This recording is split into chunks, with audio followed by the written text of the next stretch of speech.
অহা 30 তাৰিখে ৰাতিপুৱা আমি আৰু এটা নতুন আঁচনি আৰম্ভ কৰিম। বহু ল'ৰা ছোৱালীয়ে চৰকাৰী চাকৰিৰ বাবে পৰীক্ষা দিয়ে। চৰকাৰী চাকৰি সকলোকে দিয়াটো সম্ভৱ নহয়। সেইবাবে ৰাজ্য চৰকাৰৰ হৈ মই ঘোষণা কৰিছিলোঁ যে আমাৰ ডেকা ল'ৰা ছোৱালীখিনিক উদ্যোগ আৰু ব্যৱসায় কৰিবৰ বাবে আমি 2 লাখ টকাৰ এটা নিধি প্ৰদান কৰিম। আৰু খুব ভাল কৰি যদি এই 2 লাখ টকা ব্যৱহাৰ কৰি আমি ব্যৱসায় এটা নিৰ্মাণ কৰোঁ, ভৱিষ্যতে প্ৰধানমন্ত্ৰীৰ মুদ্ৰা আঁচনিৰো আমি সহায় ল'ব পাৰিম বা মুদ্ৰা আঁচনিৰ জৰিয়তেও আমি এই 2 লাখ টকাক আৰু ডাঙৰ বৃহৎ পুঁজিলৈ ৰূপান্তৰ কৰিব পাৰিম। এই প্ৰধানমন্ত্ৰী আমাৰ মুখ্যমন্ত্ৰীৰ আত্মনিৰ্ভৰ অসম আঁচনিৰ প্ৰথম কিস্তিৰ ধন 30 তাৰিখে ৰাতিপুৱা 10 বজাত আমি গুৱাহাটীৰ খানাপাৰা ফিল্ডৰ পৰা বিতৰণ কৰিম। ইতিমধ্যে আমাৰ জিলা উপায়ুক্তসকলে নিৰ্বাচিত ছাত্ৰ ছাত্ৰীসকলক আমন্ত্ৰণ জনাইছে। মই আশা কৰিম যে 25,000 নিৰ্বাচিত যুৱক যুৱতী অহা 30 তাৰিখে যাতে খানাপাৰালৈ আহে। প্ৰথম আমি 75,000 টকা দিম। 3 দিনীয়া প্ৰশিক্ষণটো সমাপ্ত হোৱাৰ লগে লগে আমি আৰু 25,000 টকা নৱেম্বৰ মাহৰ ভিতৰতে এই যুৱক যুৱতীসকললৈ আগবঢ়াম। পৰৱৰ্তী এই 1 লাখ টকা কেনেকৈ ভাল কৰি ব্যৱহাৰ কৰিছে তাৰ ওপৰত ভিত্তি কৰি আমি পৰৱৰ্তী সময়ত আৰু 1 লাখ টকা যুৱক যুৱতীসকলক আমি দিয়াৰ ব্যৱস্থা কৰিম। বহুতে মোক সোধে টকাটো ঘূৰাই দিব লাগিব নেকি? 1 লাখ টকা ঘূৰাই দিব নালাগে।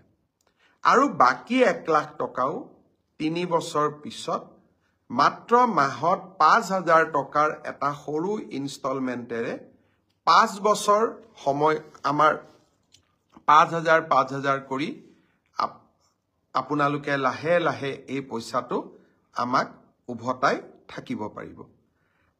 ল'ৰা ছোৱালীক যুৱক যুৱতীক আমি সকলো প্ৰকাৰে সহায় কৰাৰ বাবে আমি প্ৰচেষ্টা কৰিছোঁ।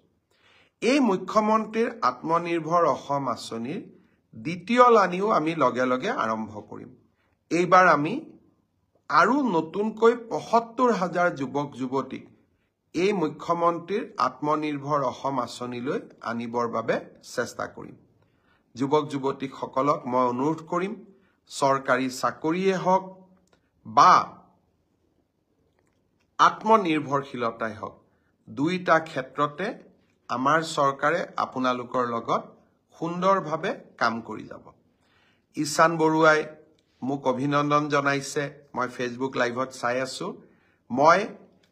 আমাক অভিনন্দন নহয়, আজিৰ দিনটোত মুখ্যমন্ত্ৰীৰ আত্মনিৰ্ভৰ অসমৰ বাবে নিৰ্বাচিত হোৱা যুৱক যুৱতীসকলক আমি অভিনন্দন জনাইছোঁ সকলোৱে লগ হৈ। বিষয়লৈ আহিছোঁ। আপোনালোকে জানে যে বহুদিনে অসমৰ বিভিন্ন জিলা মহকুমাৰ দাবীৰ ওপৰত আন্দোলন চলিছিল। অসমত আমি বহুকেইখন নতুন জিলা নিৰ্মাণ কৰিলোঁ। লাহে লাহে জিলাৰ দাবীসমূহ শেষ হৈ আহিছিলে। মহকুমাৰ দাবীসমূহ শেষ হোৱা নাছিলে। মই দায়িত্ব লোৱাৰ পিছত চিন্তা কৰিছিলোঁ যে প্ৰশাসনক আমি তৃণমূল পৰ্যায়লৈ কেনেকৈ লৈ যাব পাৰি।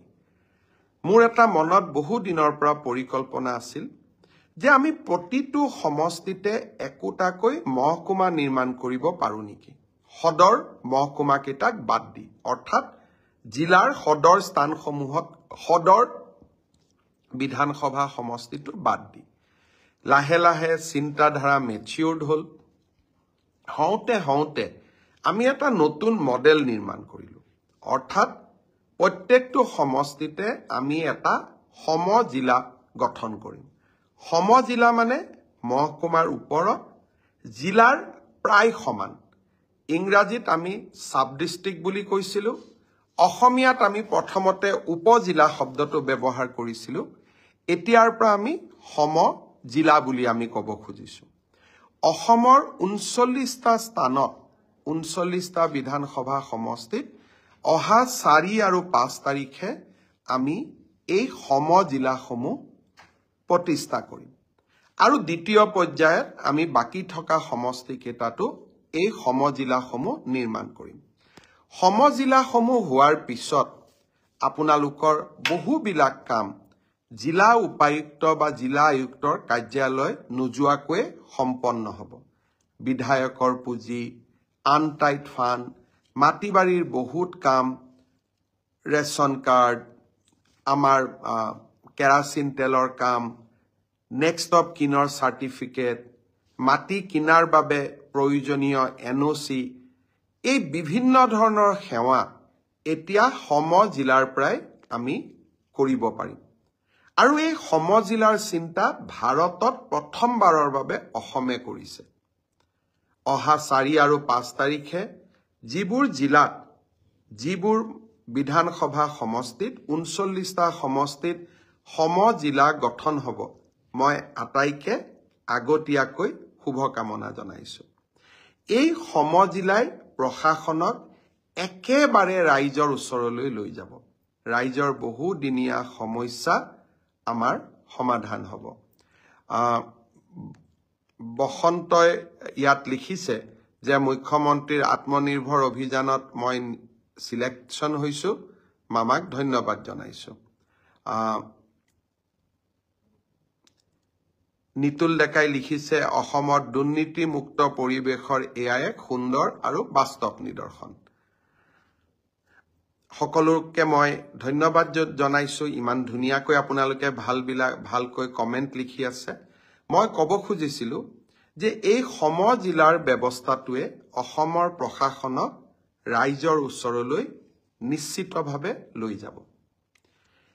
মই যোৱা ব্ৰডকাষ্টতে কৈছিলো যে 6 তাৰিখে আমি নিযুত মইনাৰ আঁচনিও আৰম্ভ কৰিম। অৰ্থাৎ 6 তাৰিখে অসমৰ প্ৰায় 2 লাখ ছাত্ৰীয়ে প্ৰথম বৰ্ষত নাম লিখোৱা বা প্ৰথম বৰ্ষত নাম অন্তৰ্ভুক্ত কৰা প্ৰায় 2 লাখ ছাত্ৰীয়ে নিযুত মইনা আঁচনিৰ সুবিধা লাভ কৰিব। অৰ্থাৎ এইকেইটা দিন আপোনালোকে আমাৰ ব্যস্ততাও চাওক। অহাকালি ADRE পৰীক্ষা, 30 তাৰিখে মুখ্যমন্ত্ৰীৰ আত্মনিৰ্ভৰ অসম, 4 আৰু 5 তাৰিখে সমজিলা, 6 তাৰিখে নিযুত মইনা। চাওঁতে চাওঁতে দুৰ্গা পূজা পাই যাম। এইবাৰ আমি সিদ্ধান্ত লৈছো যে প্ৰতিখন দুৰ্গা পূজা সমিতিকো ৰাজ্য চৰকাৰে বিত্তীয় সাহায্য আগবঢ়াব। আমি বিহুৰ সময়তো বিত্তীয় সাহায্য আগবঢ়াওঁ, দুৰ্গা পূজাতো বিত্তীয় সাহায্য আগবঢ়াম, আৰু কেইদিনমান পিছত ভাওনাৰ সময় আমি ভাওনাতো বিত্তীয় সাহায্য আগবঢ়াম। অৰ্থাৎ ৰাজ্য চৰকাৰে অসমৰ প্ৰতিটো উৎসৱৰ সময়ত আমি একেলগে জনসাধাৰণৰ লগত যাতে উৎসৱ পালন কৰিব পাৰো, তাৰ বাবে আমি এনেবোৰ নতুন আঁচনি আৰম্ভ কৰিছো। আৰু এই আঁচনিসমূহে নিশ্চিতভাৱে আমাৰ চৰকাৰখনক ৰাইজৰ ওচৰলৈও লৈ গৈ আছে। মই শাৰদীয় দুৰ্গা পূজাৰ যিসমূহ সমিতিয়ে এতিয়ালৈকে উপায়ুক্তৰ বা আয়ুক্তৰ কাৰ্যালয়ত যোগাযোগ কৰা নাই, তেখেতসকলকো মই অনুৰোধ কৰিম যে আপোনালোকে আয়ুক্তৰ কাৰ্যালয়ত যোগাযোগ কৰিব, যাতে দুৰ্গা পূজাৰ বাবে নিৰ্দিষ্ট ধনৰাশি আপোনাৰ পূজা সমিতিখনেও পাব পাৰে। ফেচবুক লাইভ চাই থকা মই সকলোকে পুনৰ এবাৰ ধন্যবাদ জনাইছো।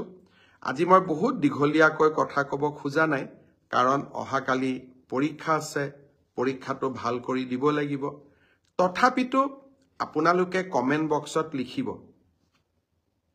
1.5 লাখ চাকৰি, মুখ্যমন্ত্ৰীৰ আত্মনিৰ্ভৰ অসমৰ জৰিয়তে 1 লাখ যুৱক যুৱতীক আত্মসংস্থাপনৰ সুবিধা, নিযুত মইনা, যাতে বাল্য বিবাহ আদি বন্ধ হ'ব পাৰে, সমজিলা, এই আঁচনিবিলাক আপোনালোকে কি ধৰণে মূল্যাংকন কৰে।